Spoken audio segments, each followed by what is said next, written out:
We are being hypnotized by people like this. Newsreaders, politicians, teachers, lecturers.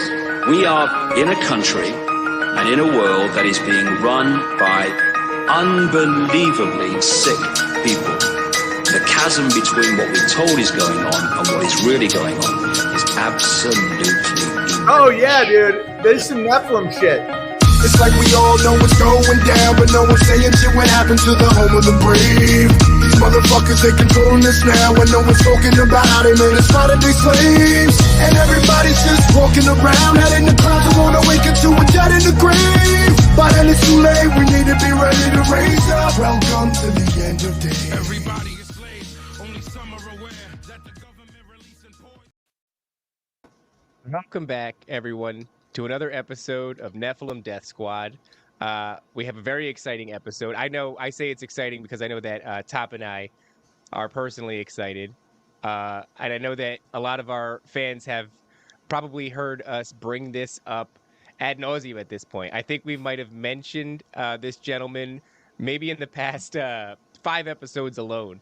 And I know that you guys were talking off air about how much his work has this interesting overlay over the things that we're discovering, Top and I, as we go through this show. So I am David Lee Corbo, a.k.a. The Raven.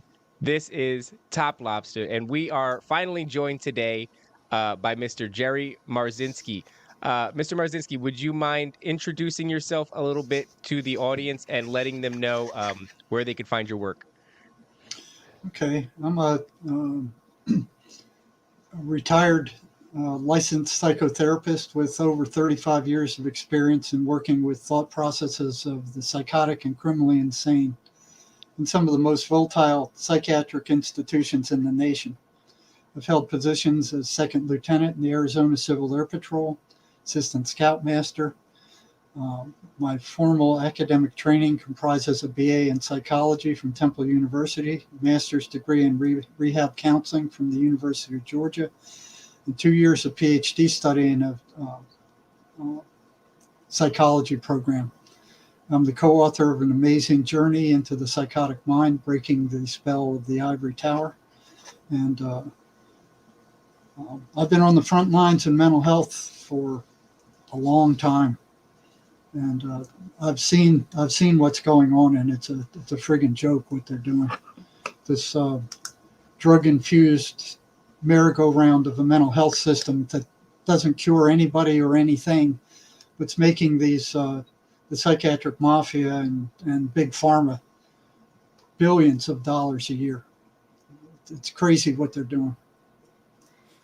Now, Jerry, just to jump straight into it, do you think they're doing this for money or other like more nefarious purposes? Because obviously your work kind of goes from scientific to like right into supernatural and the occult. And a better question for you, was that a shock for you when that first happened? Because I can imagine most people who are going into the education field, especially to become a doctor, you're very like literary, what's in this book, taking that very serious. My wife is an RN, so like I know how that kind of mind operates. And then to be confronted with what you were confronted with, what's that like for you? When I realized that the voices that schizophrenics were hearing were actually entities, it was a major shock. You know, I actually shut down for a day when that happened, and then being threatened by the voices was another shock. Because I didn't want to believe that these voices were entities. You know, when I first came out of graduate school, like everybody else, I believed that these things were hallucinations because that's what the book said. You know, all the psychology books, all the voices schizophrenics hear are hallucinations. When I got onto the front lines, things took a very different turn when I could see what's happening with my own eyes. And when I first started at Central State Hospital, which was the largest psychiatric hospital on the planet at the time, there were 10,000 patients there when I got there. It was like a sea of mental illness. But for somebody who was an adrenaline junkie and interested in abnormal psychology, it was, for me, it was like a candy store, a strange candy store. So I know here I can see the type of person you are now, Jerry, because my wife immediately after graduating, she went into the ER and described it much like you describe it. But I'm like, I asked her, why do you keep going back there? And it's kind of like, there's something about it. They like the people that work there and retire from there. She no longer does it, thank God. But there's something about that draws a certain personality type. So I'm noting that. Oh yeah, I spent 10 years working in big hospital ERs. My last 10 years of my formal work before I went into my own private practice, and it wasn't boring. It wasn't ever boring. There was always something happening. So for an adrenaline junkie, it's one of the places to be. But when I got to this large state hospital, I noticed that the voices that these schizophrenics were hearing weren't what I thought they were. I mean, when they say they're hallucinations, and that's all they said in the psych books. Oh yeah, they're hallucinations. And you think of a hallucination as something that's crazy and random and makes no sense. It's just all over the place. No, it wasn't like that at all. What I first noticed was that these schizophrenics were carrying on long, involved, coherent conversations with their voices. They were conversations and arguments. And they weren't at all random or like word salad. I mean, they were perfectly coherent. So what it sounded like was if you're listening to somebody talk on the telephone and you only can hear one side of the conversation. So I could hear these guys conversing with these voices and responding to them, but I couldn't hear what the voices were saying. So that struck me as odd. Another thing that struck me as odd was nobody in that entire hospital was interested in what the voices were telling these people. Nobody. I mean, here's many hundreds of staff there. I mean, the place sprawled over, I think it was over 3,000 acres they had assigned to that hospital. There were over 200 buildings. And I never saw anybody curious about what those voices were telling these people except me. And I'd asked all the psychiatrists I worked with, I asked psychologists, I said, what are the voices? What are they telling these people? And they would just say, well, they're hallucinations, which is what they were taught in college. That's what they taught in medical school. But they haven't done any research on them whatsoever. It's just like the arrogant psychiatric mafia and big pharma have, like the high priest of ancient Egypt, have just come out and go, we hereby declare that the voices are hallucinations because we say so, without any research into it whatsoever. Is there a fear from the clinical side of things that communicating with, or not necessarily communicating with, but entertaining the dialogue? What's the dialogue about? What are they communicating about? That somehow feeds into what they would consider an illusion, and that it could further progress or further spiral the situation. So it's really almost a liability aspect where I guess the practitioner wouldn't want to be liable for, increasing the delusions. And so, by that virtue, then these are just, it doesn't matter what they're saying, what the conversations are about. They're strictly hallucinations, and let's continue forward. That's exactly right. And that's what the morons say, but that's not the truth of the matter at all. Okay. And I got called up twice by psychiatrists for asking patients to tell me what their voices were telling me. And that's exactly what I was told. The first one, the voices don't like people asking about them. So they will steer people away from those that are asking about them, or they will act up because they don't want to, they want to be seen as part of the person's psyche, as part of their thought stream. And that's what's so dangerous about them, because they sound just like the person's, the thousands of thoughts that run through a person's head every day, except the content is very different. The intention is very different. But if it's schizophrenic, I've talked to several of them. They ask, they're as curious about what the voices are as I was, and they would ask the voices, what are you? Who are you? And the response was, we are you. They want them to believe that those voices that they're hearing are coming from them and belong to them. If they believe that, they will turn into the voices and be psychotic. It's a very dangerous situation once those voices start, because they sound just like the thousands of other voices that the person hears in his head every day. We all hear a voice in our head talking to us all the time. Everybody does. The question is never asked, who's listening? You're hearing that voice, but who's listening to it? And how much of it is true? Well, there's another layer when it comes to schizophrenia. Those voices sound just like the thousands of voices that are running through your head every day. I mean, they sound the same. They have access to the person's memory. They can pull up every rotten thing that person's ever done and rub it in his face until they turn them negative. So what they are, they're parasites. They have to turn the person emotional state negative before they can take the energy. Now, that's another thing that psychiatry doesn't see either, that there's a one-to-one correlation between the voices coming and the person's energy being drained down to nothing. And they don't just hit schizophrenics. Are you talking about like physical energy or something like loosh? Well, loosh. You can look at it as loosh, but it turns into physical energy because these guys can't even get out of bed. Wow. So I've talked to a number of them that, that they had an appointment in the morning and they were so drained after a night of being attacked by the voices, they couldn't even get out of bed. So these things are feeding off of these people. And like I said, they don't just hit schizophrenics. They control them more than they do most people, but they hit us all. So, you might have been walking down the sidewalk one day and some guy irritates you or something, and here's this thought comes into your mind to beat the crap out of him or whack him up the head with a baseball bat. Or you might be standing on a bridge and you go, I wonder what it would like to be to jump, or why don't you just turn into oncoming traffic? Those kind of thoughts, they don't come from you. Matter of fact, Emanuel Swedenborg says none of your thoughts come from you. You decide what thoughts you want to attend to. Hey, so Jerry, let me propose something to you. There's a cliff in California, I believe it's called Suicide Cliff, right?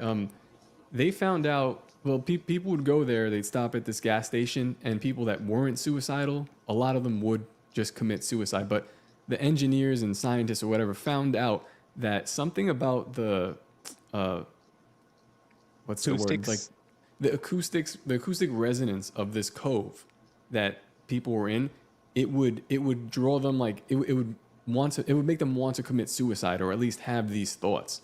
Have you ever thought about some like just geographical locations, acoustics, frequencies that would enhance the ability for these entities to come through faster, or perhaps like the really bad ones hang out there? You know what I mean? Like why would this be happening? I don't know, but I've heard of something similar. They called it the dog suicide bridge. I think it's in the UK. Where dogs just leap off of that bridge to their deaths, and nobody can explain why. Yeah, there was some sort of we were talking to a guest and we got onto the track of infrasound and how some animals can emit such a low frequency that it actually causes a feeling of dread in human beings. And that sort of mirrors this experience when people have maybe like a sleep paralysis experience.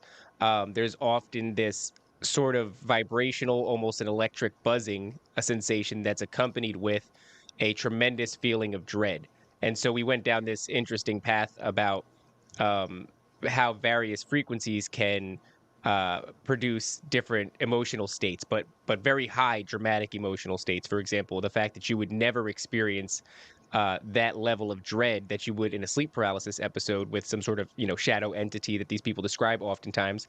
That feeling of dread simply never manifests itself in waking life in any other situation. And so whatever these entities operate through, it often seems like they could sort of evoke high level emotional states, whether it's rage or sadness or fear, right? And you're talking about how these things, they will put you to your lowest and feed off of that energy. There's sort of a reciprocal event taking place where they can make you feel that way, and then they feed off of it, and it's a cycle. And then they do this essentially until they drain you. But Dr. Marzinsky, I do want to mention to you, and I wanted to get your thoughts on it. I'd be remiss if I didn't mention this. I talk about it often on my show. My aunt is a schizophrenic and multiple personality disorder. And she has had a lot of very uncanny experiences that I think I find maybe the rest of my family is uncomfortable talking about. Sort of things like precognition. She seems to have an ability at times, or at least there are anecdotal stories, where she knows something seemingly like insignificant that is about to happen and then does take place. And it's never like groundbreaking, but she does seem to have like this little uncanny window into future events. And like I said, they're never like big, tremendous events. They're seemingly insignificant, but she does seem to know them sometimes. She also has this experience where she will smell a sort of a sulfuric smell. And then this is her cue that some entity is around. She calls it the devil. But the way that she smells it, or the way that she describes the scent, is often the way that other people who have experiences, run-ins with various entities, and we're talking from, someone who is sort of a victim of like a demonic encounter that they find very difficult to explain, but oftentimes they will say that it was first caught onto, as far as their senses, by a smell, a sulfuric smell, something rotten, accompanied with a sulfuric smell. And also people who experience cryptids, interestingly enough, will also describe a very similar smell. And my aunt, she also has these events where she's been able to find things. For example, like she'd be in the care of another aunt of mine, but she'd know exactly where to find sort of gold. So if my aunt had stashed away her jewelry for fear that my schizophrenic aunt was going to find it and do something, she'd know where to find it. And, she claimed that it was basically the voices that told her, but nobody was willing to really have those conversations with her. It was just very short-lived, oh, the voices, I would overhear it as a child. Oh, how did she find the gold? I thought you hid it. I thought you hid your jewelry. She said that the voices told her where it was. And then there's no explanation for that. And people find that very uncomfortable. I know in your work, this is something that you've come across. Maybe I'm speaking out of school here, but I do believe you've described things as precognition, and also the ability to find things that otherwise they shouldn't have been able to. And I wonder maybe if you could talk a little bit about that. Yeah, well, first of all, multiple personality and schizophrenia are two very different things. Okay, multiple personality, it's like they are actually different, objective, different personalities. So one personality could be violently allergic to shrimp, and another personality in that same person could eat shrimp and not be affected at all. I mean, so it's that big of a difference. These are individual personalities. Do you mean like schizophrenia is a different thing? Is that like an actual physical reaction to shrimp, or would it just be a psychosomatic? Yeah. No, it would be an actual physical allergic reaction to shrimp. One person breaks out in hives, one personality, the other personality can eat shrimp fine, and there's no reaction whatsoever in the same body. So it's a totally different phenomena than schizophrenia. Schizophrenia, it started out, it means split mind. That's what it means. But it's characterized by these entities, these voices that the psychiatric mafia insists are hallucinations. But they know stuff. I've talked to especially meth addicts. When they run out of meth, the voices would tell them where to go and when to be there, and some stranger would show up with meth. I had one prisoner tell him, "Hey, watch out for this guy over here. He's going to assault you." And a day or two later, that happened. So they know stuff that the person himself doesn't know. And they use that to get their claws in the person. Like, well, see, we can do this for you. And once they get your trust, then they got you. They're feeding off you. They are parasites. And the voices never say anything good. It's always bad stuff. It's like, you're no good, you're rotten, you're ugly, you're stupid, nobody likes you. Every rotten thing that you could think of, those voices tell these people. Right? So they really bring them down into dumps. And once they get them down there, then there's a one-to-one correspondence between the voices coming and their energy disappearing. So these things are parasites, and they feed off of all of us, not just schizophrenics. You start thinking a negative thought, and you ask yourself, well, where does that come from? I mean, where does your thought stream come from? It wasn't there when you were born. Where do thoughts come from? I mean, nobody's ever dug into a person's brain and found the thought in there. So your brain is like a radio receiver. It's turned to its certain frequency. The schizophrenics are turned to a very low frequency, and the voices want to keep them there. So even if they try to, do these, what do they call them? These where you repeat a positive phrase or something like that, the voices turn it back. Affirmation. Yeah, a mantra or something like that. The voices turn it back down. Okay, so you ask yourself, well, where do thoughts come from? That's never addressed by psychiatry or psychology. Neither is any spiritual matter. We're all spiritual beings. That's completely ignored by psychiatry and psychology. Big pharma treats us like biological machines. Those drugs that they're dishing out are, for the most part, very toxic, especially the antipsychotic drugs. They rot your brain out with long-term use. And they lie about it. They won't tell the patient how dangerous these drugs are. The antipsychotic drugs are some of the most dangerous drugs used in medicine today. And when they found out... I'm sorry to interrupt, but my aunt, she would actually neglect her medication. So when she was on her medication, she, you could have a conversation with her, but the way she described it was like a sort of a dulling effect, almost as if these things are like sedatives. It's like, we can't really identify the problem. We can't solve it. We can't fix it. And so let's mute. Yes, that's exactly. Right. And so that experience was so negative. Yes. And that was so negative for her that she would rather have the experience of multiple personalities than to be on the medication. And so it's like a terrible Band-Aid that is not at all addressing the actual issue. We just sedate them. That's right. And the side effects are awful. They're just god awful. And they don't even tell the person the worst of them. They'll tell them, it'll blur your vision, there'll be sexual dysfunction, you'll feel a little drugged up, you'll be a little groggy, the common side effects they'll tell the patient, but they won't tell them, hey, with long-term use, it's going to rot out your brain, it's going to rot out your central nervous system, it's going to rot out your peripheral nervous system. They don't leave it, they don't put any of that out. They don't tell them about the akinesia and the nervous disorders that it causes. Matter of fact, at the state hospital and some private hospitals, that's all they know to do is to drug these people. So when these side effects, these nasty neurological side effects start, they'll give them another drug to sedate them more so they're not feeling the side effects from the antipsychotics. So that their brain is continually being rotted out. There's permanent neurological damage, and they're giving them stuff like cogentin to mask that neurological damage.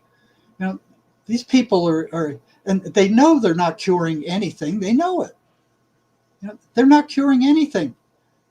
They're taught in college that this is all there is. That these drugs are all there is. There's a number of different energetic therapies coming out right now that will deal with most psychological problems that the big pharma and psychiatry and psychology don't want you to know about. One of which is the MACE energy method. It's invented in Australia, and it will handle most psychological problems and get rid of them, cure them. in a couple of sessions. Just like that. What exactly is it? Is it like a frequency machine? It's an energetic therapy. So your thoughts are energetic, your memory's energetic, your feelings are energetic. So your memory's energetic. So it will go in there and it will defuse the traumas that caused these problems.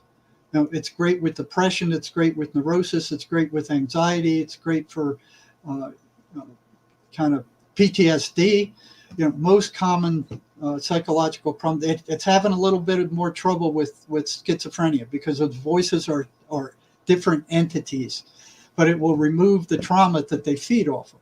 So even though in a lot of cases it won't completely cure schizophrenia, it'll make it a lot better. And then once you educate the person as to what's actually going on, that this isn't a biochemical imbalance as the big pharma made up. That was a complete fabrication, this biochemical imbalance crap. First they started off blaming the mothers, say, oh, mothers did something wrong and that's why the kids are becoming schizophrenics. But everybody could see that. The mothers were going, no, we didn't do anything wrong. Look, I mean, we were great parents and the kid became schizophrenic anyway. So what they had to do was boost it up into an area where people couldn't see or verify what they were saying. So then they started with this genetic garbage. Oh, it's a genetic disorder, and they're still touting that. I mean, even today they're still touting that, and it's been proved completely wrong. So, Dr. Marzinsky, is there a correlation that's been found between childhood trauma and schizophrenia? Yeah, there's a correlation between all kinds of trauma and schizophrenia. There's usually with schizophrenics you'll find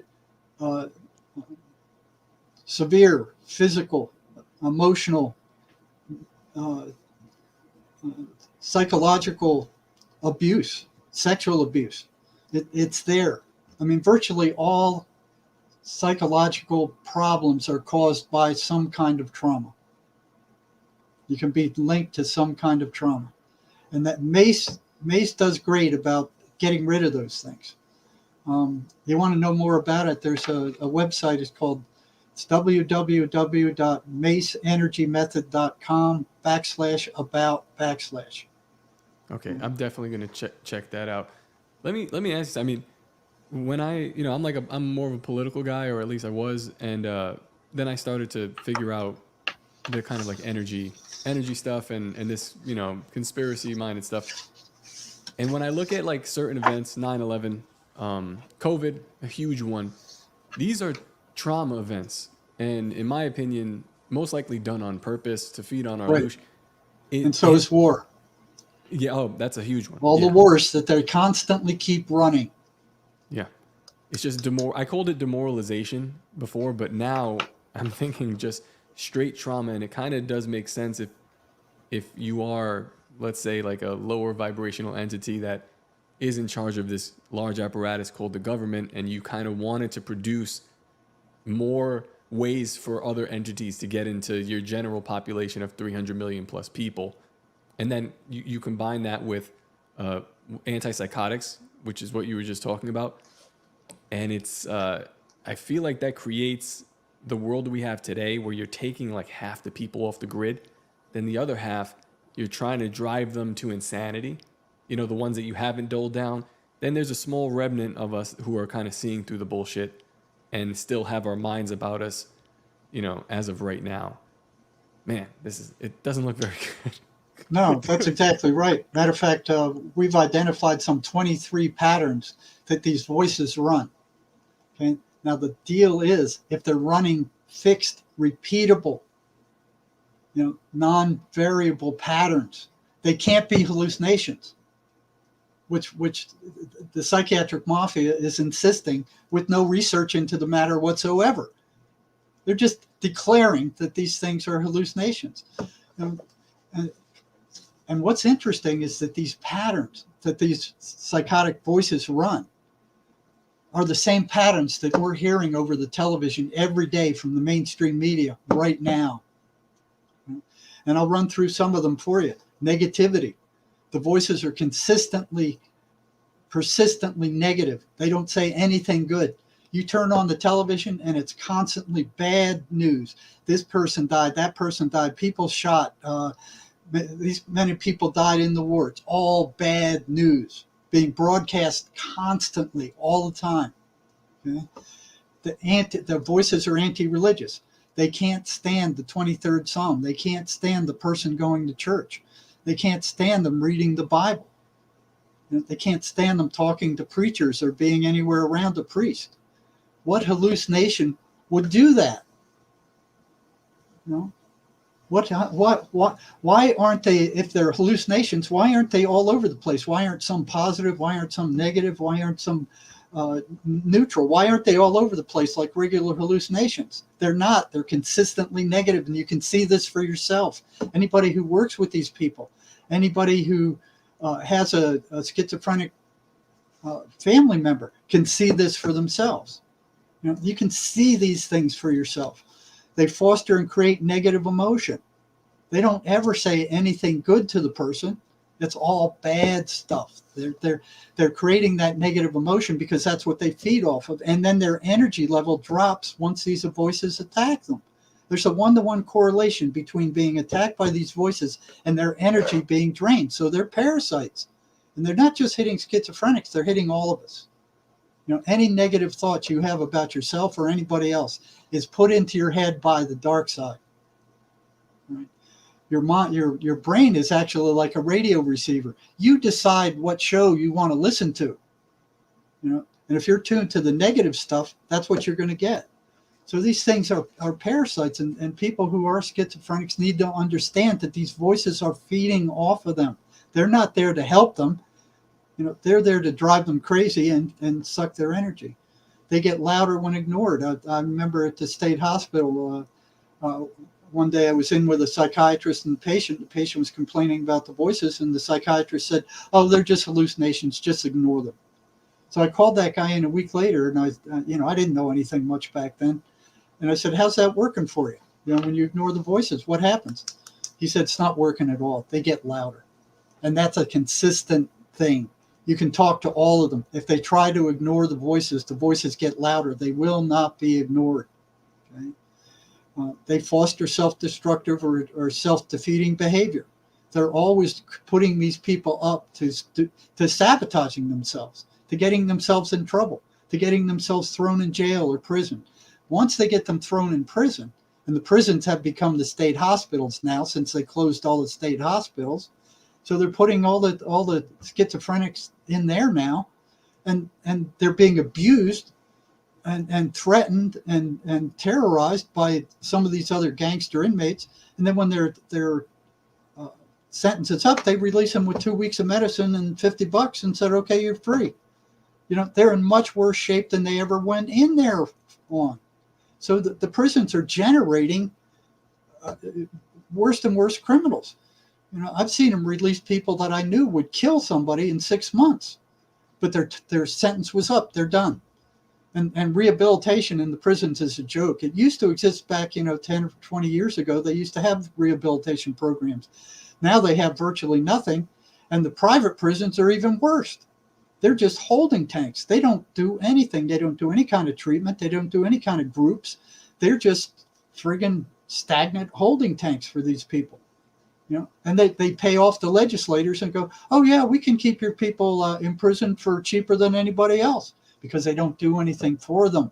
They're just sitting there rotting away. You know, so the voices demand the attention of the victim. You know, they maneuver for increased control over the victims, just like the government does. More and more control all the time. They gaslight their victims. Government's good at that. They manipulate perception. Government's good at that. Now, one thing they do have, they have complete access to the schizophrenic's memory, because these are energetic entities. They can go in there and they can pull up every rotten thing that person ever did and start rubbing it in their faces. You remember when you did this? Remember when you hurt this guy? Remember when you did that? And that generates negative emotional energy also. They've even found stuff that the person forgot about 10 years ago. They brought it up. So, Dr. Marzinsky, does this this correlation I find really interesting, and I'm glad you brought this up again because I had written it down. You mentioned it earlier, right? Them having access to the memories and sort of throwing past trespasses in the victim's face, right? As a manipulation tool. And so I guess it demoralizes them. It gives them, it's going to produce more negative energy, thereby more control over the victim. And this reminds me very much of, we could just look to the Exorcist film where, and there's plenty of them. They've made this movie ad nauseum over and over again. And there's always the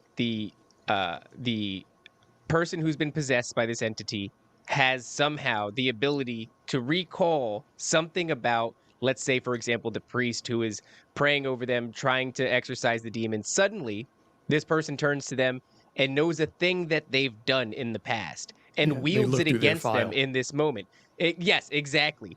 And I recently had a guest on my other show, and he was talking about he made a church in Alberta, Canada, and there's a really big drug issue out there, and he was trying to help remedy this. And one of the things that he would see is these people who were on drugs. From his perspective, he felt like they were possessed, and but once again, this line right between mental illness and demonic possession, and the way that he's describing them to me is very accusatory. So even at the lower stages of really rampant drug use, often a user will turn very negatively towards anybody who would interact with them and use sort of accusatory language. And at its highest stages, where really drug abuse really looks like high-level mental illness, really looks like demonic possession, there is a lot of this sort of mirrored interaction between all three of them, where the common thread is this accusatory nature. And it got me thinking about, I'm not a biblical theologian by any means, but I do have this. Say, Satan is the accuser. Yeah. Right? So, boom, through all of these things, that's the common line. Satan the accuser, and you can see this behavior across all of these. And then that right there, obviously, is something that human beings have been struggling with since our inception. It's in our book. And to me, that jumps out as a really important piece of this puzzle when you start to ask the question, why is this a common thread? Does that resonate with you at all? That resonates right on 100%. And the worst drug out there is meth. I've seen more prisoners go psychotic on meth than any other drug out there. I mean, it's a very dangerous drug. The prisoners called it the devil's drug when I was working psych in the prison system. They'd start off and feel great. They felt like Superman. They didn't sleep. They got a lot done. Felt wonderful. And then when they crashed, it was awful. And then they started hearing the voices, telling them rotten things about themselves. And they go, oh, that's just a hallucination. It'll go away. And when they came down, it did. And it might have gone away maybe another 20 times or 30 times or something. And then one day it didn't. They were psychotic, as psychotic as anybody in the psychiatric hospital. It makes people crazy, and they stay crazy. It doesn't go away. So if they start hearing voices and it doesn't go away within 6 months, there's a very good chance they're going to be psychotic for the rest of their lives. Meth is a very, very dangerous drug. It opens you up to these negative entities like no other drug out there. And it's coming across the border, blessed by our government at this time, by the ton. It's just coming by the truckload over the border. It tells you something about our government at the present time. Yeah, and Ritalin. Yeah. They're putting more and more kids on Ritalin. I mean, they got tens of thousands of kids on Ritalin now, and maybe even more. I have the statistics somewhere. But and they move on. They move on from that. I asked prisoners who were put on Ritalin as kids, well, you were feeling as good as you had in a long time. You were able to concentrate. Why did you keep taking more and more meth? Their answer was, I don't know. You know, they're drugging kids at an enormous rate right now. Dr. Marzinsky, was that something that you saw with meth users? Was that accusatory nature? Because I also feel like there's something that happens when people get addicted to really hard drugs like meth and things like that, where anybody who seeks to help them is Yeah. somehow turned into the enemy. And so Yes. when I think of like the accusatory nature, I also think of that. Was that something that you saw particularly with meth? That's what I saw with meth, and I saw with schizophrenia. You know, the voices are telling the person that anybody who's trying to help them is their enemy. You know, so that's particularly difficult for moms and dads who have schizophrenic kids, because they don't realize that. For the most part, they don't realize that those voices are entities trying to take over their kid. You know, and the worst thing they can do is allow them to sit in their bedrooms by themselves listening to the voices. You know, but the voices make it so miserable for the parents that a lot of times they just give up and say, yeah, go sit in your room and leave us alone. You know? It's an epidemic. So, Jerry, let me tell you a story about a guy that we just spoke to, maybe even last episode. I don't remember.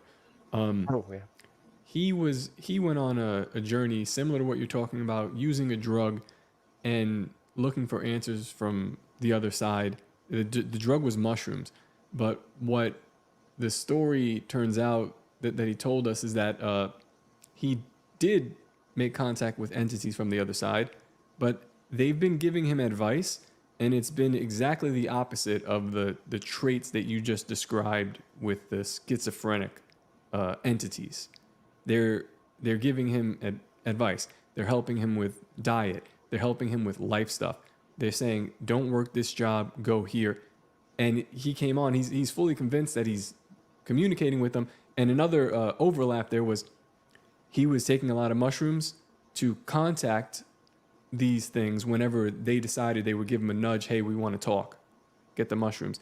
Now he says he doesn't have to anymore.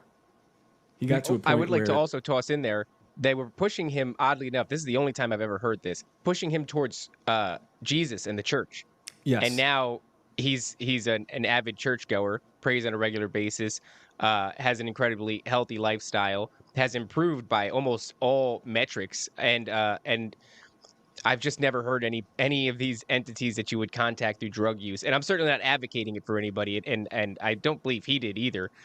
He even said that specifically. He said, don't do this because it's, intense and horrifying in many ways, I suppose. But I've never heard anything point the user towards Christ and towards the Positivity. church. That was very interesting. well, I've heard some of these voices do that. Now, this is the first time I've ever heard of a positive outcome, because what they do in most cases, they'll start out positive. Like, I'm a spirit, I know stuff that you don't, I can help you out, I can tell you where you lost, that kind of stuff. And once they hook them, then they turn on them. So they want to get them hooked in believing that this is a positive entity that can help them out from the other side, like their guardian angel or Christ or something like that. Once they get them believing in them, then they turn on them and ravage them. So this is the only case, what you're telling me is the only case I've ever heard where something like that came through, except for maybe the Seth material or something like that. It's very, very rare. Usually it's the other way around, where they'll tell them, oh, I'm Christ, or I'm a positive spirit, I can help you out. And then they turn on them. So you got to be very careful with that, because they want to get your trust. And once you let them in, then you've given them permission. And then you can't get rid of them. It's very difficult. That's a hermetic principle. Would Right. you, in your studies, like because there has to be some kind of solution, right? People aren't just left out to dry, and medication's not one of them. What have you seen? Well, the first thing people need to realize is that these aren't hallucinations, and that these toxic drugs that psychiatrists are feeding these people aren't getting rid of anything. They're just, like you guys said, they're major tranquilizers. All they do is dumb them down. They don't cure anything, and neither do there any depressants or any anxiety agents. All they're doing is drugging the brain. So the first thing they need to understand is that these things are entities. They are not hallucinations, that they are not the person, that the voices they hear in their head do not belong to them. They come from these entities, and they're marked by usually negative stuff about the person themselves or people around them. And their intent is not the same as the intent of the person themselves. That's the first thing that has to be done.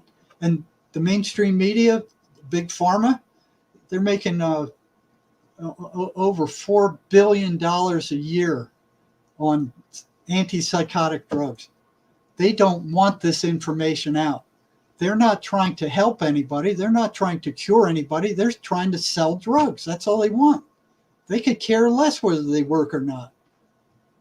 And they've got the entire human race under their thumb. The entire Western world is believing they're bullcrap. We're the only people who can treat schizophrenia. We're the mental health specialist of the world. And you look at their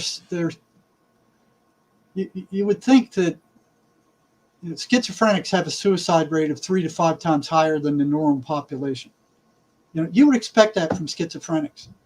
Psychiatrists also have that same number of suicides. They're virtually identical to that of the schizophrenics, 3 to 5 times that of the normal population. These are the people who are running the mental health system in the United States. Not only the United States, all over the Western world. They're curing nothing. They're also making the most contact with these entities. If this was radiation, and someone was like just green glowing and the doctors are sitting there next to him, it's like, you're going to get that, dude, especially if you don't know what you're dealing in, which is like one of the most important things in life in general. This whole thing is very spiritual. If you don't know that it's spiritual, then you're going to be like, I don't know, trust the plan with Q, or you're going to be like, I'm going to go over here and cut my dick off because people said so. You're flying blind. And most doctors are. It's baffling. That's exactly right. And that's why doctors, especially psychiatrists, are attacked by their patients more than virtually any other doctors. And I remember seeing that when I got to Central State Hospital. Psychiatrists were always getting slugged.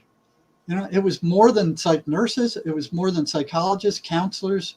Their assault rate was virtually identical to that of attendants who were working 24 hours a day on the wards with these psychotic people. And I think they were a little bit afraid of these people. So they didn't want you irritating them at all because you couldn't ever predict what they were going to do. So they didn't want anybody asking questions that would irritate the voices. So you look at the overall. So here's psychiatry, the psychiatric mafia, and big pharma saying we're the only people that can treat mental illness. We're the experts. You look at what they're doing. I mean, last year there was 49,200 people in the United States committed suicide in 2022. That's almost 50,000 people killed themselves in the United States alone. And this is with more antipsychotic and psychiatric drugs than have ever existed on the planet in the history of mankind. And this is happening year after year after year after year. We're so desensitized. So what's the report card on these guys? I'd give them an F. The CDC reports 132 people in the U.S. kill themselves every day, with more psychiatric drugs on the planet than ever before, ever. So only 50,000 people died in the Vietnam War that lasted 10 years. And you got almost 50,000 people killing themselves every year, year after year after year, taking these friggin' antidepressant drugs that don't work worth a crap and make them feel like crap. The Mace Energy method could handle this. They could fix these people, but they won't promote it. Between 2000 and 2018, the suicide rates increased 37%. They're going up and up and up. Every year they're going up. And according to the CDC, the U.S. suicide rates have reached the highest level since World War II. And this is with more psychiatrists and psychologists being in existence than ever before. Does this look like it constitutes an effective mental health system? It's garbage. It's a drug-fueled merry-go-round that just goes round and round and round. I've seen it in the private psychiatric hospitals. I've seen it in the state hospitals. I've seen it in the mental health centers. They bring these people in. They milk them for all the insurance they got. They fill them full of these toxic psych drugs with nasty side effects. They release them. 6 months later, they go off these drugs because they can't stand them anymore. They go psychotic again. They go back to the hospital, and the merry-go-round goes around again, fleecing them for $8,000 to $10,000 every time it spins. And then they complain about the medical cost in the U.S. being out of control. I would give these psychiatrists and this Western mental health system an F. A solid F minus. They're worthless. So they're more than worthless. See, I disagree, Jerry. I'd give them an A plus, because if you're looking at something like this, it doesn't appear like you said, the correlation between psychologists, mental health psychologists, and suicide is on like a consistent level, spiking up together. It's like, yeah, if I wanted this to look this way, I would keep building this medical system. There's no, at this point, there's so much evidence, like we'll talk about the COVID vaccine or whatever, there's so much evidence where it's like, it's clearly dangerous, clearly bad, but they keep pushing it, almost as if the desired outcome is, what they're at. So yeah, A plus for these guys for doing whatever evil shit that they're doing. Yeah, for executing an effective plan. One of the medical aspects of this... an effective deleterious plan to destroy the human race. They get an A plus for that. Yeah, they're doing and for drugging down the entire population of the Western world. I mean, everybody's on SSRIs. That's right, and that don't work. They're making again at $14 billion a year selling those, and $14 billion for antipsychotic drugs. We're talking billion, not million, billion. And then when you come off the SSRIs, it's actually causing people to have psychotic events. Man, guys, the Nazis won World War II. This is like the Nazis won World War II. They're in contact with some kind of entities, and they're actually in control of this government that's doing this. That's the only way any of this shit makes sense. Otherwise, your own government hates you. There's an aspect of this that I really want to talk about, which is the fact that this entire time, schizophrenia and diseases that are, or mental health diseases that are like it, are often described as hereditary. And that would need to be completely revamped through this scope. When I was younger, I explained to you that my aunt has these issues, and I actually was in her presence one day. I was very young. I was a toddler, and this is before I think she was fully diagnosed, and we just kind of thought like, she's a little bit off. She had a weird request. She asked for me to grab her the silverware drawer. So I go to grab her the silverware drawer. I'm maybe 5. And strange request, I managed to pull it out of the drawer, the entire thing, and I'm walking down the hallway with it, and I suddenly hear a voice. I hear a woman's voice, and it sounds like it doesn't come from my ears. I knew this even as a child. I didn't hear it with my ears, but I heard it very loud and clear just within my own head. But it was distinguishable as not my own voice. This was a woman's voice. She was monotone, not angry, not happy, none of that. And she told me, as very matter-of-factly, that I was going to drop the drawer. And suddenly everything became sort of distorted, and like I got vertigo. I would say, like vertigo. And I dropped the drawer. And the noise of the drawer snapped me out of it, and my aunt was furious, and it was a whole thing. But because of that event, I was worried for my entire life that I was going to be schizophrenic. And I became aware peripherally of this idea that there is sort of an age marker, 26 to 29 or something like that. If it doesn't manifest itself by then, you're good. So honestly, I didn't talk about it for a long time until I got over that hump. And nothing ever happened since. Everything's good. I'm now 33 years old. But hereditary is not the way that we should be looking at this situation. No, and it's not. They haven't found any evidence of hereditary. But what they have found is something called familiar spirits that run in the family. Okay? So the schizophrenic creates the conditions in the child or family member for these entities to move in. There is no genetic marker for these things. That's been disproven. There is no biochemical imbalance, which is what they're still teaching in the universities. I mean, psychiatrists are still graduating thinking that schizophrenia is due to a biochemical imbalance in the brain. That was made up in the 70s, I think, by Eli Lilly when they came out with Prozac. They needed something to explain why their antidepressant drug had an effect. So they go, well, it must be some kind of chemical something. So they made up this chemical imbalance theory, and they're still selling it today, even though it's been disproven over and over. There's no actual study, right? There's no in order to prove that there's a chemical imbalance of the brain, you would almost need to have a sample of a brain, and I would imagine. I mean, I'm clearly no chemist or biologist, but you would need to do something on a physical level to determine what the normal levels of cortisol That's right. or and there's been no studies that were conducted like that showed anything. There of the hasn't, sort. and that's one of the first things that's one of the first things I noticed when I went to work at the state hospital. They never gave any kind of test to determine what was out of balance or by how much, ever. And I'm like, well, if there's a biochemical imbalance, how come they're not giving some kind of lab work? Why not some kind of EEG or EKG or some kind of test to determine what chemicals are out of balance by how much? Dude, and they're still not doing it. Even though they'll tell you it's a chemical imbalance, you go to your psychiatrist, you ask them, how do you know it's a chemical imbalance? What's out of balance by how much? They have no idea. I mean, it's just like throwing a dartboard. They go, well, we'll start with this drug and then we'll see how that does. And if that doesn't work, we'll try another one. We'll try another one. They'll just go around the whole circle of drugs until they find one that seems to work the best.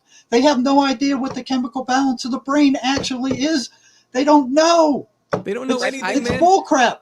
It's incompetence. Pure bullcrap. They did this to my wife. She had to get some shot. I forgot what it was. For a virus that she's already had to work in a medical setting. And this is just vaccine stuff. And she goes, well, I've actually had this virus, so I probably have titers to it. Can you check my titers before you just jab me up with whatever? And they're like, the fuck are you talking about? Just take this shot. There's not even a thought. And they could measure this very easily with a blood test. So something else that's a little more obscure from the brain, they're like, we're not going to do that shit. Just whatever. When I was a kid, I was diagnosed with ADHD. This is how they diagnosed me. They brought me into an office, a therapist, whatever it was. They sat down with me and my mother. I'm like, baby, dude, this is unbelievable. They looked at me and they were like, yeah, checks out. I'm sitting there with my mom, and the therapist or the psychologist, I'm not too sure which one actually, oversees this, hands me a packet of math problems. And I think I was maybe like 12 or 11. And he hands me a packet of math problems, sits me down, tells me to complete them to the best of my abilities. While that's happening, he's discussing me and my performance in school with my mother in front of me, which is very distracting. So I'm listening to what they're talking about, and I'm trying my best to fill out.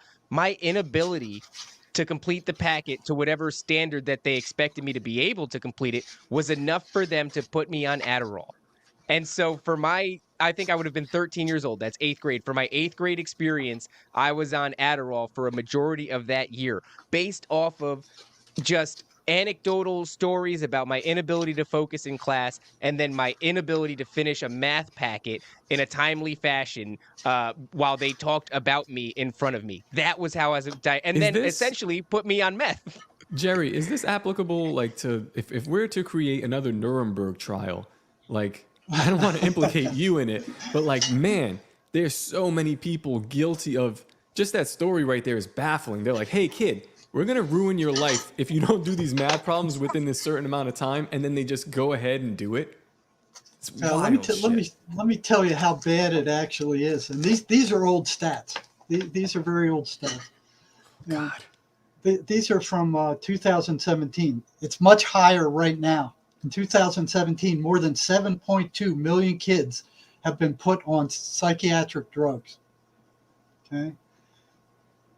More than, it's like 620, over 622,000 of these children are under the age of 5.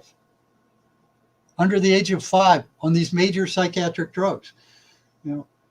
Over 80,000 are on ADHD drugs, which leads to meth in a lot of cases. Over 38,000 of these kids under the age of 5 are on antidepressant drugs. Here's the side effects of antidepressant drugs: nausea, weight gain, trouble sleeping, dry mouth, blurred vision, dizziness, anxiety, headache, diarrhea or constipation, sexual problems, fatigue, tremors, increased swelling, lower alcohol content, bleeding, lower sodium levels, vomiting, restlessness, muscle cramps, and seizures. And they're putting these kids on these antidepressant drugs. And you wonder, does this help anything? Maybe these effects that I experience, these side effects that I experience, I would imagine that they line up with meth. So what I experienced, 3 things definitively was dramatic weight loss, loss of appetite, and increased irritability. And so that year I got into an incredible amount of fights. I actually had to go to the Scared Straight program in order to graduate from middle school into high school. And to me, that sounds like, I imagine meth addicts are pretty irritable. And I also see them getting very thin, and they don't seem to be focused on eating very much. No. So, with somebody who really has ADHD, you give them Ritalin or Adderall and they fall asleep. It's the exact opposite. So you were misdiagnosed and they kept you on an amphetamine as a kid for that length of time. Now, so get the amount of kids that are on antipsychotic drugs. Over 85,000 kids are on antipsychotic drugs. These are the drugs I was telling you about that destroy the person's brain. So they're rotting out the brains of little kids that are under the age of 5. That's in 2017, and it's much higher now.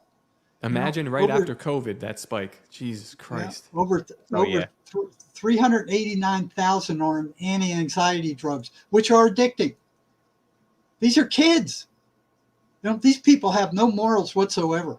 I mean, it's incredible what they're doing.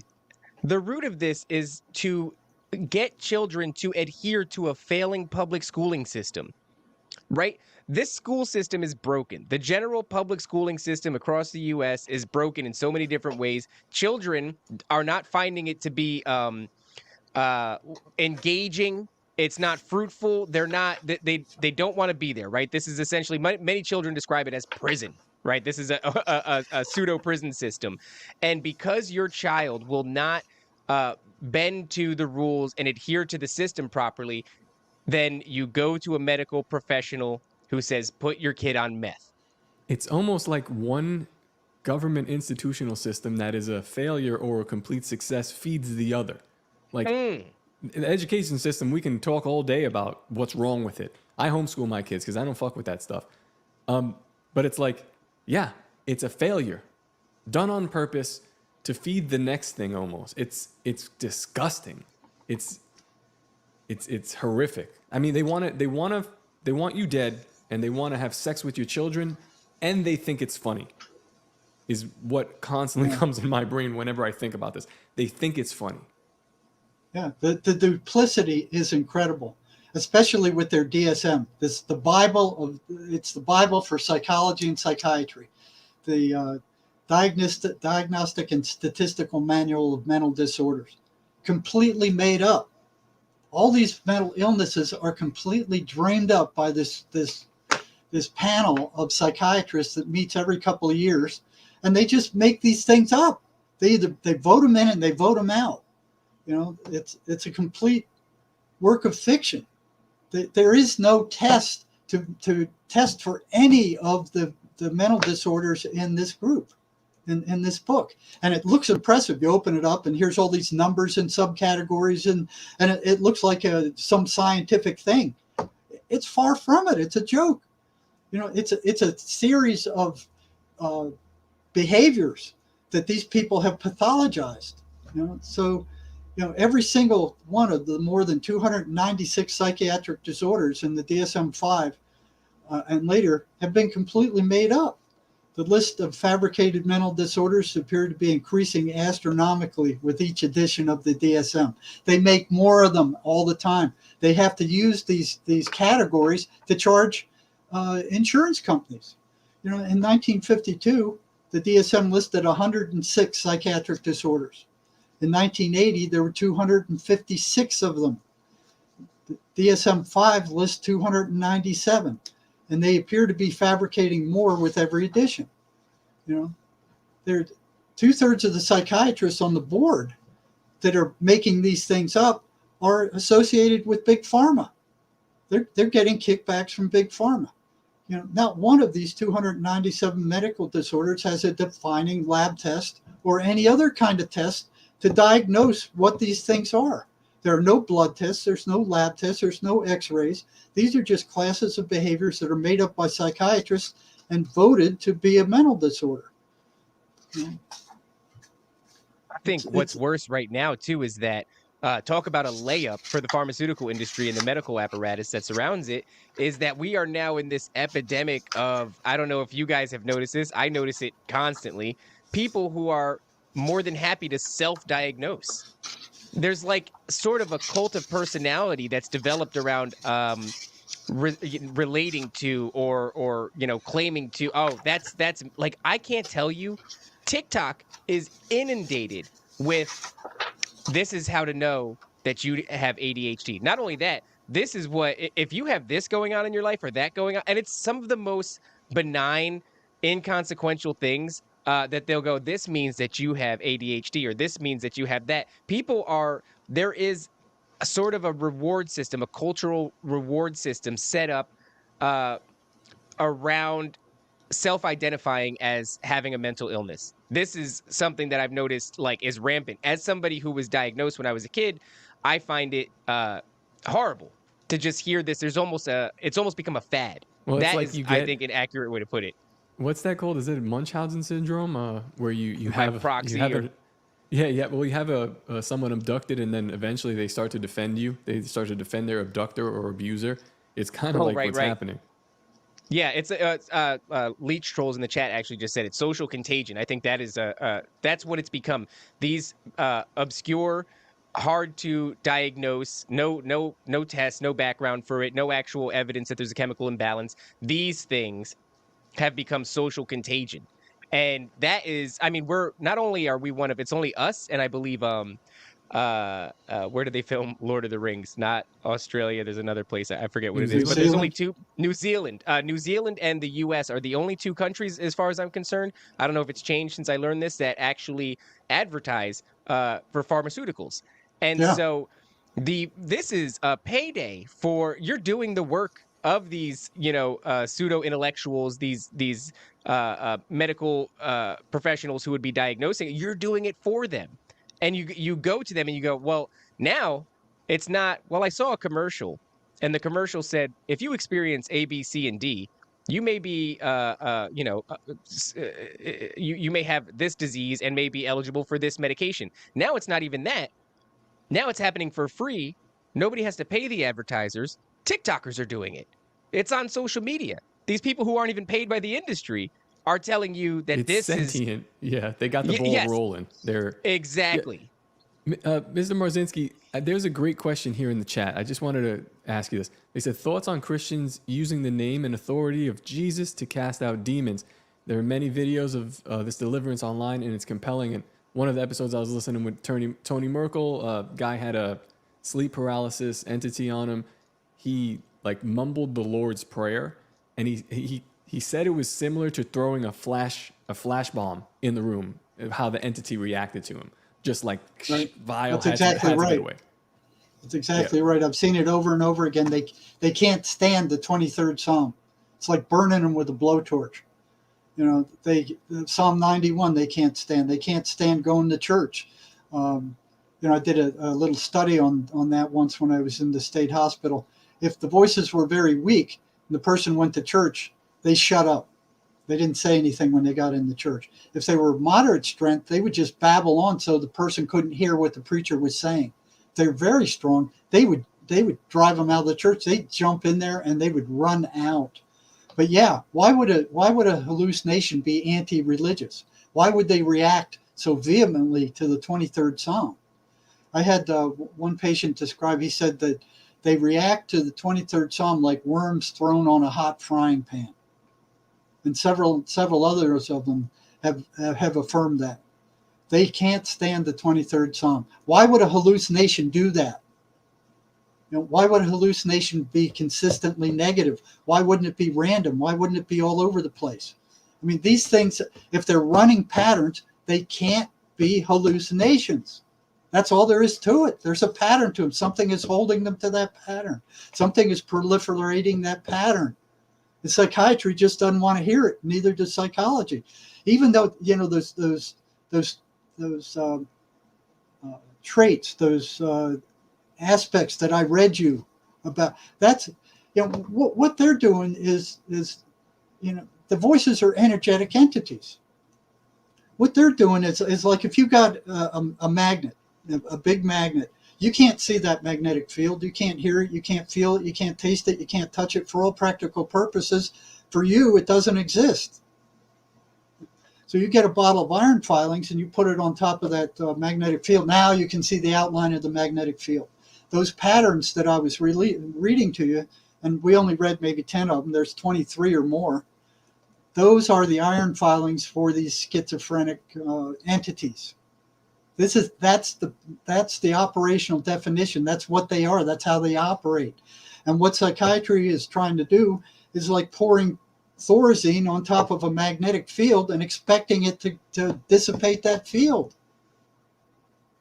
It doesn't work. These are energetic entities. They are not physical. They don't respond to physical drugs. What they're doing is dumbing down the brain so the whole body just becomes numb. These people are just zombies. And it's ridiculous. And the number of different mental illnesses that they make up every year is I mean, look at some of these mental illnesses. Mathematics disorder is one of the ones that are in. Oh, you don't do mathematics. You don't like mathematics. You got a mathematics disorder. Probably one of the first ones that got the worst case of that. Caffeine intoxication disorder. You drink too much caffeine. Oh, you got a caffeine intoxication disorder. Kids that are fighting with each other. They're diagnosed sibling relational disorder. Sexual disorientation disturbance or homosexuality, another one. Here's Florence syndrome, being overwhelmed by the beauty, such as Florence, Italy. The symptoms are fainting and dizziness. The treatment is antidepressant drugs. Wait, Oh my Honest God. to God, this is garbage that these people are coming up with. Paris syndrome. Japanese patients experience this visiting Paris. Southern Bell syndrome, I think they had in there for a while. I mean, you put 10 of them in a room and you give them a semi-complex diagnosis, you're not going to get the same diagnosis from them. It's Mr. completely Marzinsky, subjective. You said that they're saying homosexuality is a disorder because they can't figure out why. What do you think about the whole transgender thing that's happening here? Because that has a very high suicide rate as well. And it's also one of these things where wouldn't be surprised if most of these people are having clearly you're having a second dialogue in your head, right? Something is telling you, right, and it's telling you that you're not good enough the way that you are, right? And so it kind of matches that characteristic there as well. Yeah, but you look at that in the normal average day person with their thought stream. How many of them in our normal thought stream are hearing stuff like that? Oh, you're not good enough. That thought stream that you're listening to all day long, every day, is telling you stuff that you already know. It's telling you bad stuff about yourself. But who's the one listening? If you think that thought stream is you, who's listening to it? It's not you. Are you Mr. saying Marzinsky, the more you feed into it, the larger you open this portal for maybe more things to come in? Or do you think some people are susceptible to, I guess we talked about the familial thing, where they might be more susceptible to the same entities or similar ones that are affecting their family, or perhaps even psychologists that are around this, they're constantly physically around these other people. You might be, just being spoken to or, touched by these things. Maybe there's something about the 6 feet that they were doing during COVID, right? Like everybody stay 6 feet away, keep your demons on that side of the room, your demons on that side of the room. Well, that was part of the separation thing, and the psychotic voices do the same thing. Stay away from me. I'm going to lock myself in my room. I don't want anything to do with you. I don't want to talk to people. I don't want to do anything. So separation is one of the things that they're after. Dr. Marzinsky, we're coming to this hour and a half point, and I really do think it would be appropriate to discuss. We discussed Psalms 22, right, and how these voices, 23. these entities. Yeah. Oh, okay, 43. 23. Oh, 23. That's what my mistake. What have you found in your practice that actually works and I imagine it's not a cure-all, right? You're not going to find a solution necessarily, but clearly the pharmaceutical industry has failed us miserably. Is there anything in your experience that will actually, really, right? What is it that will alleviate these experiences for these folks? Well, the first one we talked about earlier, they have to realize that what the psychiatric mafia is telling them is a lie, and what the pharmaceutical industry is telling them is a lie. These voices are not hallucinations. They're entities. They're parasitic entities. They're putting bad thoughts in your head to create the negative, lower vibration so they can feed off of you. If you had a leech on you, you wouldn't just sit there and look at it. You'd want to get rid of it. The voices get furious. When I was working in the emergency rooms, the patients that I felt I could trust, I would tell them what the voices were. And that helped them immensely. Now, then they realize it's not them. It's something outside of them. Because the voices, when the prisoners would ask them, who are you? What are you? The voice would say, we are you. They want you to believe that they are you, that they're part of your thought stream, that you're going nuts. And they are these voices you hear in your head are actually you. They're not. There's got to be a separation. That's got to be done first. The second thing to realize is that they're liars. They lie about everything. They don't tell the truth about hardly anything. 98% of what they tell people are lies.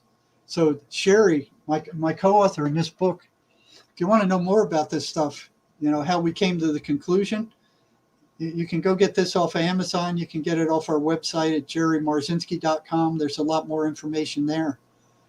But Sherry came up with the idea that she cured herself this way, is by every time the voices told her some bullcrap, she'd say, that's a lie.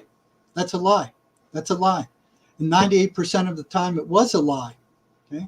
So if you don't believe what they're saying, they can't get you. They have to get you to believe what they're saying. Okay.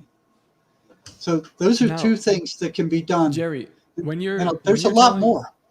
I know, I'm sorry, but when you're telling your patients this, like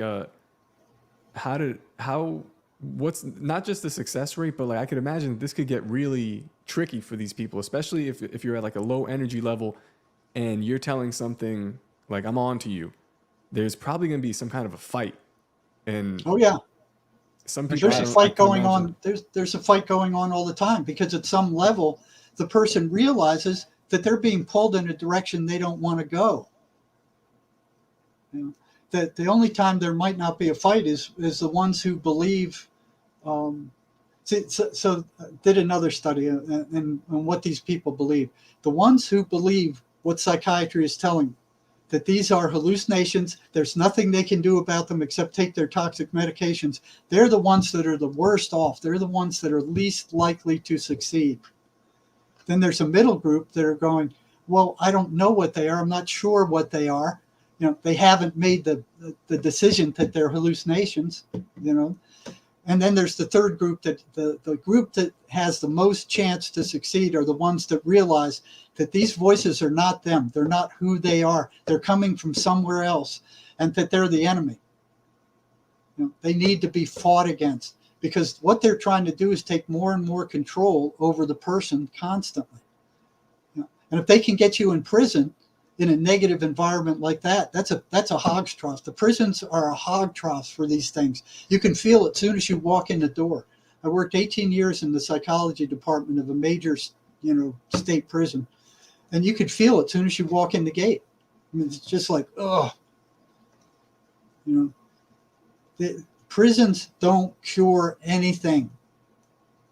They're graduate schools for criminals. At the end of the day, this is all a form of we're experiencing spiritual warfare, and if you're Yes. not aware that you're engaged in warfare, well, then you cannot mount a defense or an Right. offense or anything. You're just victimized. You're just a sitting duck, right? And so I could see that as being the most integral, the most important aspect of all this is to switch the mindset over from being a passive victim, of your own psychology, and into a much more proactive mode of you're actually being influenced by something that's not yourself. And I think that is also, it probably, if you can accept that, comes with this really high level of vindication, right? Because previously you've been told on every level that this is just you. There is no validity to this. This doesn't exist actually, except for in your own mind. When I imagine for these people, this feels very real. Oh yeah. And so it's a level of self betrayal, right? To have to come to terms with the fact that this is just a hallucination. That is incredibly demoralizing, because then you now have to operate from a playing field of my perspective is incredibly faulty and unreliable. I cannot trust my own senses or Right. myself. And Right. it's isolating and it's demoralizing. And to turn and say, no, something is happening to you. This is very real. You're being influenced by something that does not have your best intentions and, in fact, is, waging war against you. Has to give back an incredible amount of agency to these Yes. people. Yes, and it does. And I've had people contact me in my private practice that, they said, once I found out that it wasn't me, that was enough. I could handle it from there. Wow. It's incredibly liberating for them to know that it's not them, because we're taught from the time we're kids that every thought that comes into your mind belongs to you. And that's far from the truth. Emanuel Swedenborg, Christian mystic, says none of your thoughts are yours. They come in either from heaven or they come in from hell, and you're the ones who chooses which ones you're going to pay attention to. And the schizophrenic voices want to keep you tuned to the negative ones. They increase your paranoia. They tell you people are after you. That they have, some of them have incredible power. They can do bad things. I could feel them when I was working in the ER. I couldn't see them. I couldn't hear them, but boy, I could feel them. It was like this icky cold electrical energy. There was no other feeling like it. When they were really mad at me, I could really feel it.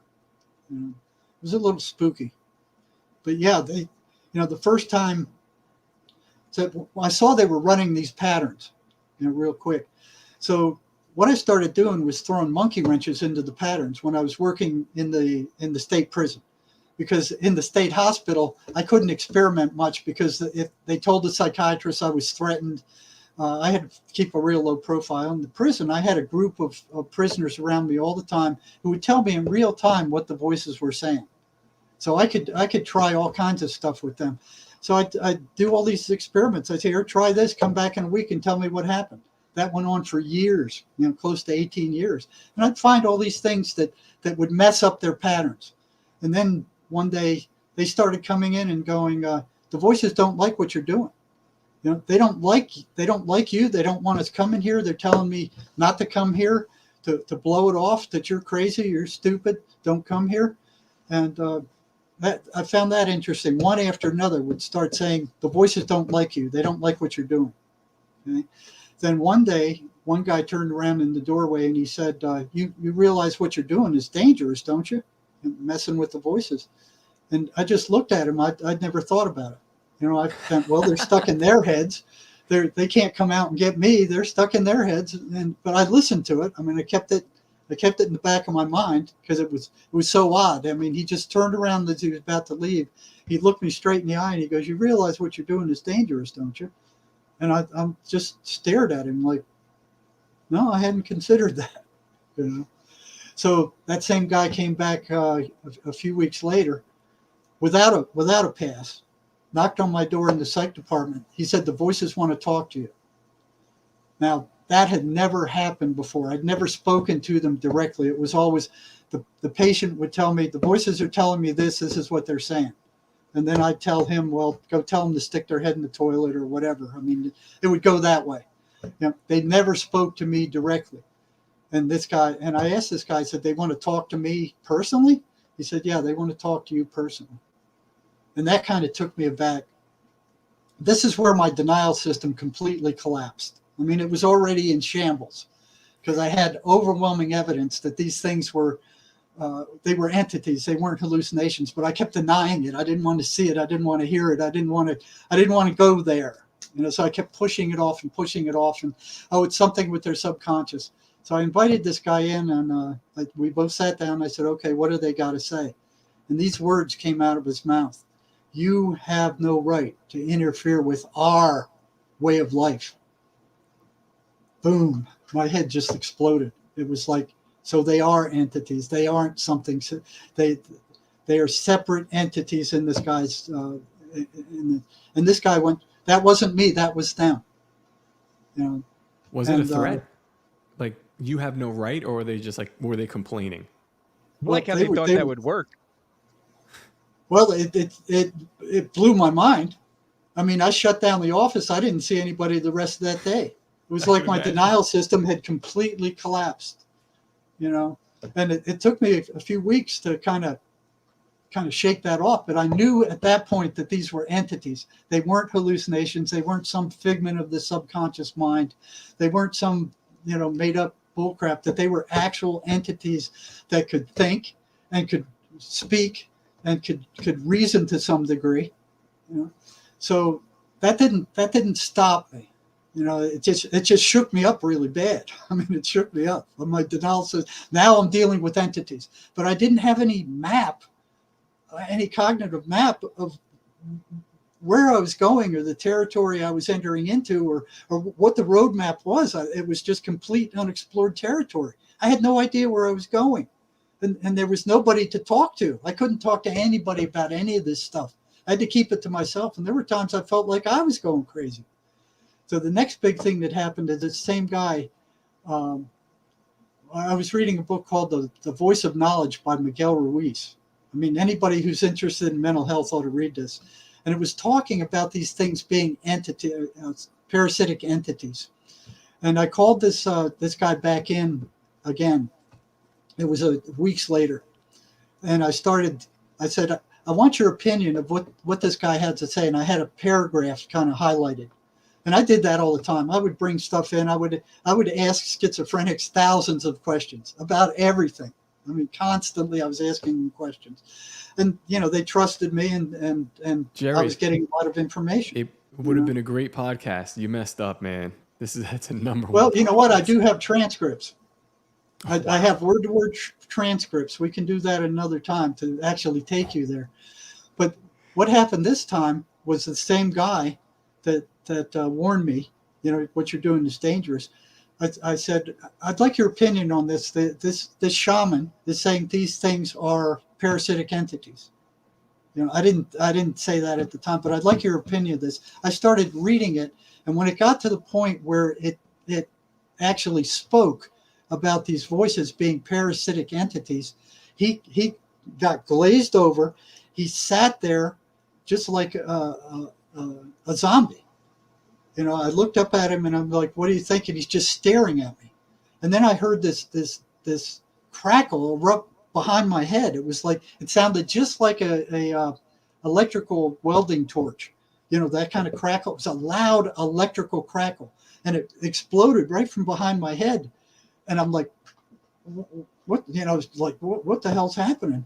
And then I hear it jump to the wall on my right-hand side, and it's crackling loudly. And I'm staring at the wall where the noise is coming from, but I was afraid to take my vision off of this guy because I was thinking he's going to attack. So I pushed my chair against the wall just in case he does, so I could kick him off, because all they had was female guards in the medical unit at that time. They would have been useless in a fight. So I'm switching my attention between him and this crackle, and it's going up my right-hand office wall, like crack, crack, crack, crack, crack. I don't see anything. I don't smell anything. I just hear it, and it's very loud, and it's persisting. and I'm swinging my attention between him and this crackle. It goes up to the top of the ceiling and then starts cutting over the ceiling to the left, over to the left wall. So I could see the patient, and I could hear the crackling at the same time. I couldn't see anything, but it went on for a good minute or two. I mean, it wasn't just brief. It just kept going on and on and on. And then it started coming down the left-hand wall right for me because I was up against the left-hand wall. And it jumps into this Rubbermaid trash can to my left, and it's crackling in that trash can. And I bend over and I look, and there's nothing in there. The inmate porter had cleaned it the night before. It's completely empty. And this thing, whatever it is crackling in there, but I don't see anything. And I'm like blown away. I'm like, what the frick is going on? And I'm like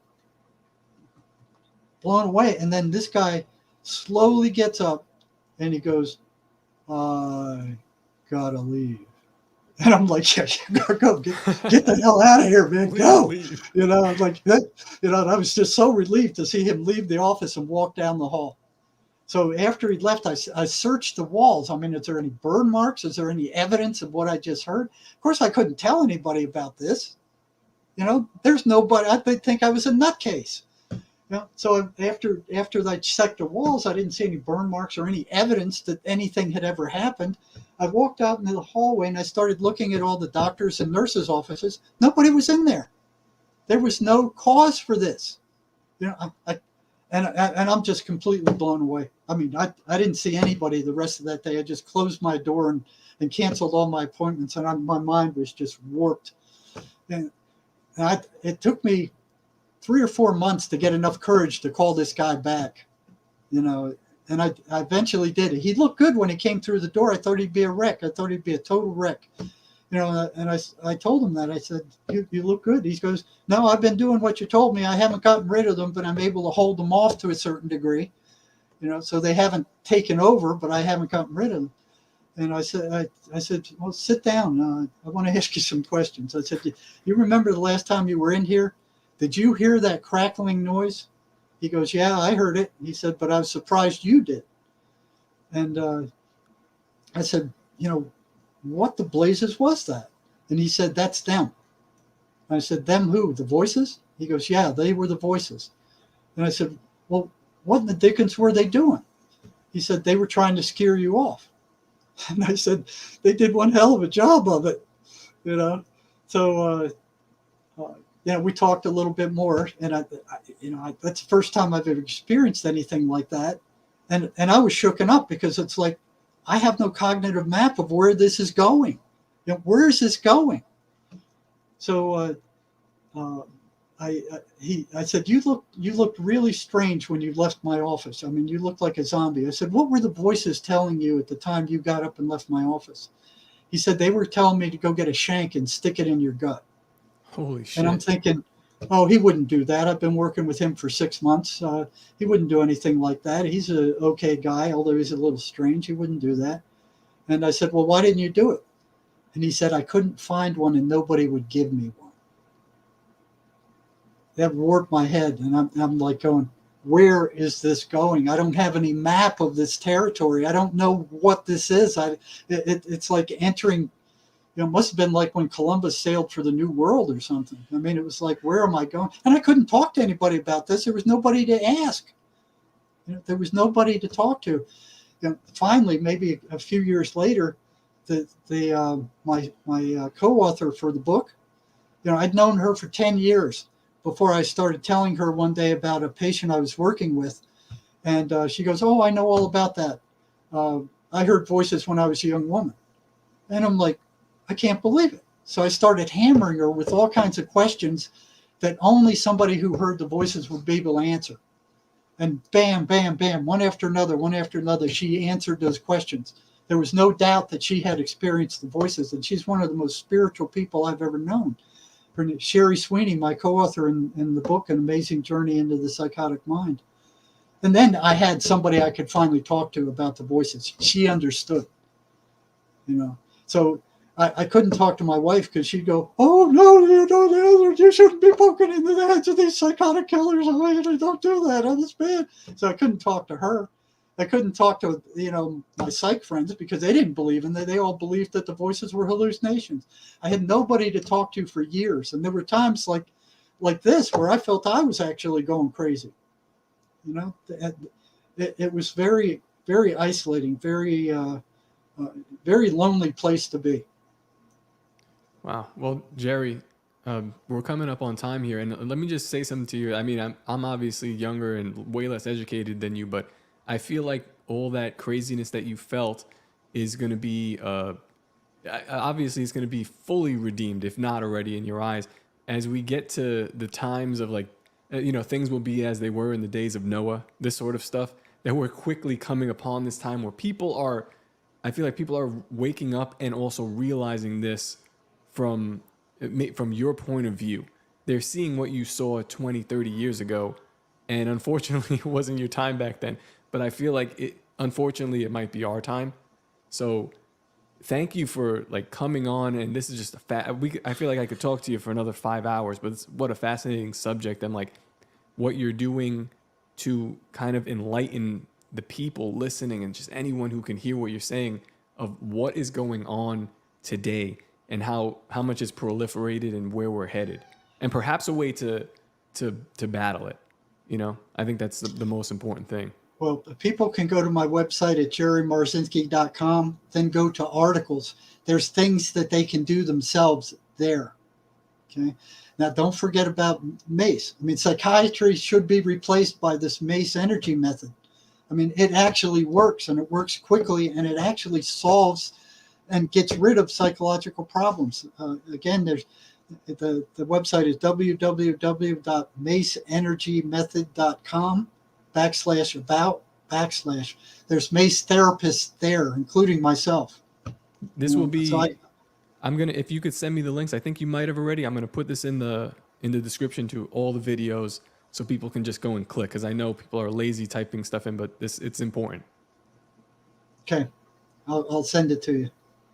Thank you. I appreciate that. Okay, guys, thanks for having me on. Maybe someday in the future we'll go through those transcripts so you can actually see what these conversations between what the system considered criminally insane patients and myself looked like. It's fascinating stuff. I would love to. Yeah.